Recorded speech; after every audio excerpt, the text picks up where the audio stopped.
Let's tank Demonic Inquisition in the Tomb of Sargeras on normal and heroic difficulty. Now, the first thing you're going to notice if you've got a bar which fills up, this will fill up with Torment. Torment increases when attacks and abilities from both the bosses strike players. Players that reach full Torment are afflicted with unbearable Torment and must confess in order to remove the effect.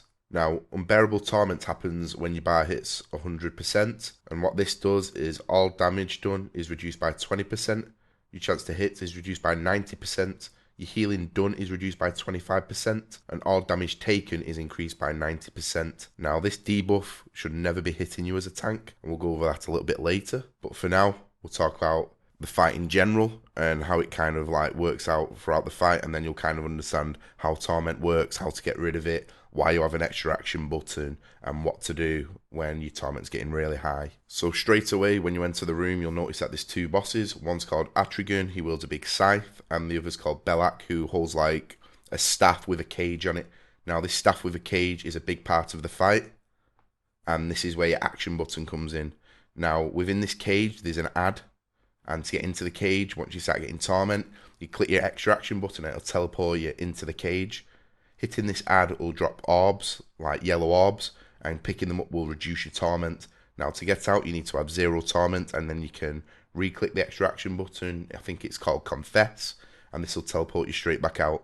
Now for tanking on this, how we handled it is, we had one tank tanking Atrigan, the guy with a scythe, and the other tank would be in the cage, tanking the ad for all the DPS and healers to go in, hitting the ad. Now the problem with this is obviously that the tank who's on the outside tanking Atrigan is going to be getting torment, so you're going to be needing to do a tank swap. Now the best time we found to do the tank swap was for the tank in the cage to come out about 5 to 10 seconds before Bonesaw is cast, and then obviously when the taunt happens the other tank can go in and start tanking the ad. Now you want to do it before Bonesaw and not during it, so that the tank can come out, taunt, and then start getting ready to kite during Bonesaw.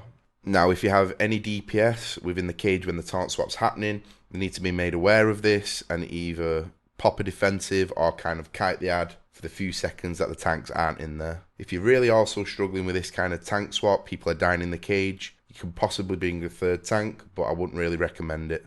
Anyway, now we've talked about the taunt swapping and kind of how the cage works, let's have a look at the ad within the cage and talk about that a little bit. So when you're within the cage, the Tormented Soul, which is what the ad is called, does 3 things.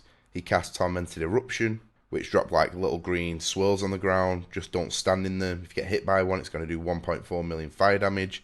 And sometimes you won't even have a healer in there with you, so you really only want to be taking the melee swings from the ad. The other thing the ad does is cast Soul Corruption, which is a stacking debuff, and it inflicts 83,000 shadow damage to all nearby players every 1 second for 12 seconds. So obviously, normal and heroic, this isn't too bad, but obviously when you get into later things, you need to be thinking of like positioning, how many stacks you can go to, whereas we just kind of just went all in and just stayed until the tank swap was called.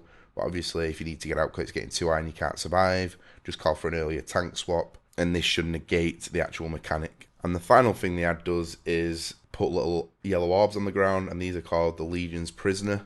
And these have a chance to appear every time the ad is actually attacked. And for every orb you grab, you lose 25% roughly of your torment bar, so you only need like 4 to 5 to clear your torment, and then you can cast Confess to leave. Now while you're in the cage, nothing causes torment, which is really helpful, so you don't really need to worry about your torment bar apart from depleting it by grabbing orbs. The cage is really simple, I wouldn't worry too much about it. All you need to know is don't stand in green swirls, hit the ad, don't let the debuff go say over 8, and make sure you clear your torment as quick as possible by grabbing yellow orbs. Now for the outside phase, we only really need to worry about Atrigan, but it's also good to know what Belak's doing. So Atrigan will be casting a few things. He'll be casting Scythe Sweep, Calcified Quills, and Bonesaw. However, you also need to be wary of his Bone Scythe, as all attacks made by Atrigan apply 2 Torment. So obviously if you just stand there and take the hits, your Torment's going to start stacking up very quickly. So sometimes what I do is whenever he casts Calcified Quills,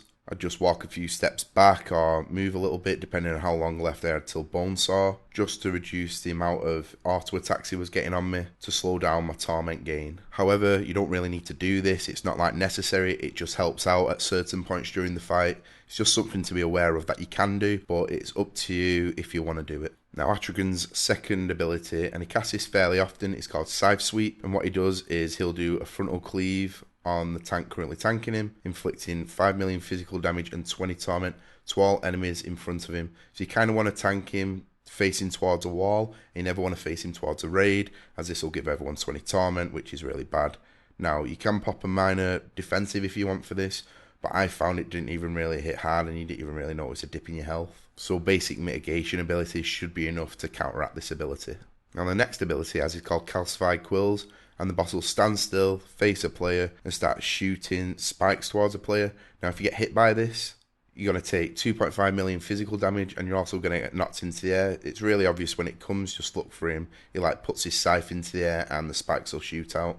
So don't get hit by it, it's really pointless and it'll mess up with your positioning a lot. And his final ability is called Bonesaw. Now this is where you want to be using the timer to do a tank swap. As I said earlier, you want to be doing it 5 to 10 seconds prior to Bonesaw, because when he's doing it, he becomes taunt immune, so you want to get the taunt swap done before the actual cast goes out. Now, when the cast is starting to go out, you want to start running away from the boss, and you kind of want to kite him against the wall as best as possible, making sure you're not getting clipped by any of the ticks of Bonesaw. If needed, kite him all the way around the room and then reposition the boss, making sure not to fell slash the raid when repositioning him after the cast. And that's pretty much it for tanking Atragon. Now we'll quickly go over the second boss's abilities, Bellax. Now the first is called Pang of Guilt, which is an interruptible cast. You want to make a 4-man interrupt rotation. We had 4 melee and then 4 backup range for this. The next ability the boss does is called Echoing Anguish, and all this is, it's a magic debuff that needs to be dispelled, but before you dispel it, players need to run out to the sides and not be near anyone.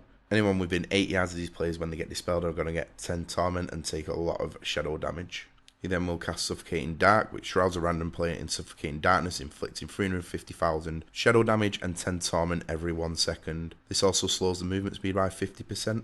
And then his other ability is called Tormenting Burst, and what he's going to do is going to explode, inflicting 1.3 million shadow damage and 4 torment to all the players. And then his final ability is called Fell Squall, and what this does, it's going to inflict 3.3 million fire damage and 4 torment to nearby enemies, and 669,000 fire damage to all enemies every 2 seconds. And if you attack Bellat during Fell Squall, it's going to cause the attacker to gain torment. So basically, when Fell Squall goes up, don't stand near the boss's melee and just swap onto Atragon.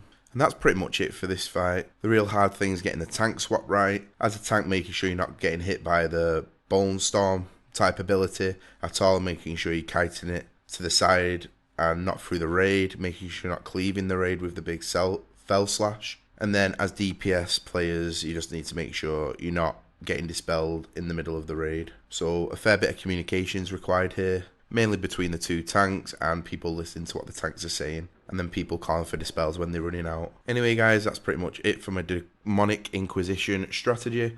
Thanks for watching my video. Please like, comment and subscribe, and I'll try to get the next videos out within the next few days.